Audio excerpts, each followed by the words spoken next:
જંગલમાં જતો હતો અને જંગલમાં ખેતર ખેડવા માટે એના બાપ દાદાઓ સાથે બાપા સાથે ગયો હશે. ત્યાં જંગલમાં ગયો, એણે થોડુંક ખેતરનું કામ કર્યું. ઉનાળાનો સમય હતો, બપોર થઈ, જમવા બેઠો અને દાંતરડું સાઈડમાં મૂક્યું.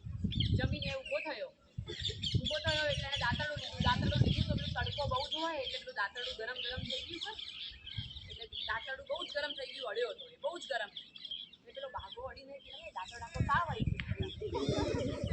દાંતરડાને પછી બહુ તાવ આવી ગયો. એ તો ફટાફટ દોડીને એના બાપા પાસે ગયો કે બાપા આ દાંતરડાને તો તાવ આવી ગયો. એના બાપાને તો ખબર હોય ને મારો છોકરો કેવો છે. એના બાપા કે એક કામ કર, જા જઈને પાણી ડૂબાડી. તો એ દાંતરડું લઈ અને જઈને પાણી ડૂબાડી. હવે પાણીમાં દાંતરડું આપણે ડૂબાડીએ એટલે શું થાય? ઠંડુ થઈ જાય. પછી એણે બહાર કાઢ્યું, અડ્યું, દાંતરડું તો ઠંડુ.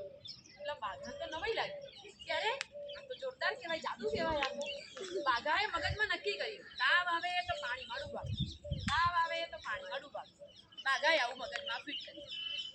થોડો સમય ગયો, થોડોક શિયાળાની મોસમ આવી. ઘરે બાઘાની ઘરડી માં એને ખૂબ તાવ આવ્યો. એ ઘરડી માં ને ખૂબ તાવ આવ્યો. એ તાવથી બળબળે હોય એટલો બધો તાવ આવ્યો. અને બાઘો બજારમાંથી કે ખેતરમાંથી સાંજે ઘરે ગયો, બીજું કોઈ ઘરે નહીં. જોયું તો બા તો બહુ તાવમાં તડપડે. બાઘાને પેલું મગજમાં યાદ કે તાવ આવે તો પાણીમાં ડૂબાડ. બાઘાએ તો પેલી ઘરડી માને ઉપાડી અને નજીક તળાવ હતું ગામડામાં, જઈને તળાવમાં ડૂબકીઓ મરાવવા માંડી. પેલી ઘરડી ડોશીમાં તાવ આવે, તળાવમાં ડૂબકીઓ મરાવે, શું થાય? બાઘો તો એને તળાવમાં ડોશીમાં આમાં ડૂબકીઓ મરાવે. હવે ગામના બે ચાર લોકો જોઈ ગયા ને કે તું શું કરે છે? તો કે આ ડોશીમાં તાવ આવ્યો છે ને એટલે કે તાવ ઉતારું છું. કે ના ડૂબકી મરાવવાથી ડોશી મરી જશે.